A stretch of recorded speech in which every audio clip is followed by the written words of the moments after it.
घने जंगलों में एक आम का पेड़ था। वे बड़ा ही दुखी और हताश रहता था। एक दिन जंगल के रास्ते से किसी के आने की आहट महसूस हुई। उसने देखा कि एक लकड़हारा अपने हाथ में कुल्हाड़ी लिए उसी की तरफ आ रहा है।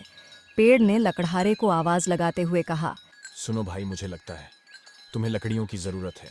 तुम मुझे काट कर ले जा सकते हो। अरे पहली बार कोई पेड़ मुझे खुद बोल रहा है कि तुम मुझे काट लो। कितनी अजीब बात है। मैं तो तुम्हें काटने के इरादे से बिल्कुल नहीं आया था। और यह कुल्हाड़ी तो केवल जंगली जानवरों से सुरक्षित रहने के लिए मेरे पास है।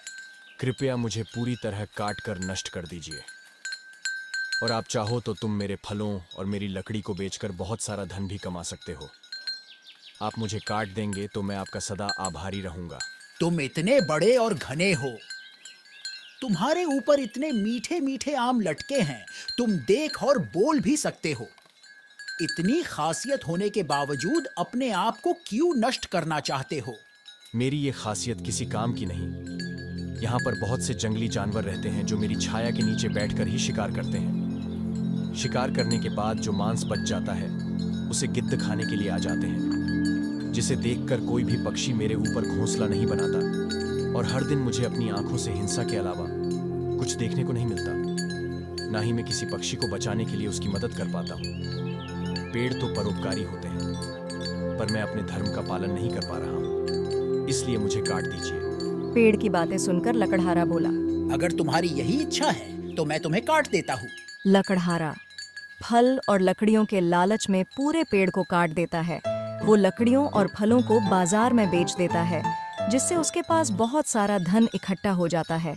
पर वे जब अपनी पत्नी को पूरी बात बताता है तो उसकी पत्नी उससे कहती है, आप धन के लालच में आकर इतना गिर जाएंगे? मुझे नहीं पता था। आपने एक परोपकारी पेड़ की मदद करने की बजाय उसे काट दिया।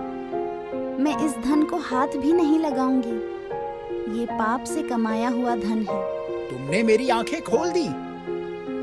ये तो सच में मुझसे बहुत बड़ा पाप हो गया।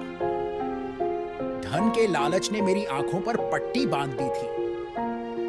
मैंने अपने इन हाथों से पेड़ को नष्ट कर दिया। लकड़हारा और उसकी पत्नी दोनों अपने आप को दोषी समझ रहे थे। वो कुछ दिनों तक ऐसे ही उदास रहे और अपने पाप का प्रायश्चित करने की हर मुमकिन कोशिश करते रहे। पर उन्हें इस बात का दुख था कि पेड़ को जीवन नहीं दे सकते थे।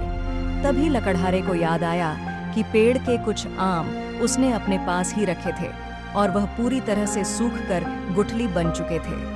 ये देखकर लकड़हारे को फिर एक आस जागी, जिससे वे पेड़ को फिर से नया जीवन दे सकता था।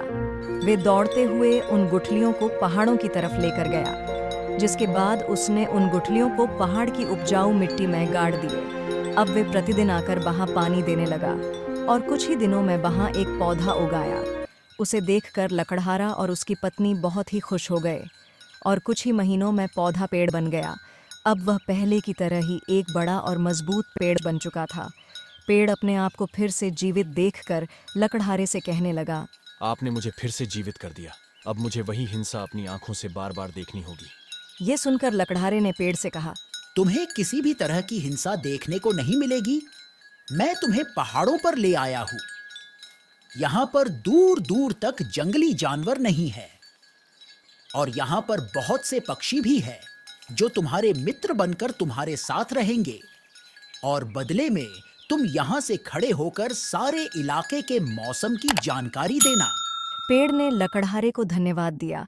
लकड़हारा और उसकी पत्नी भी अपने पाप से मुक्त हो गए।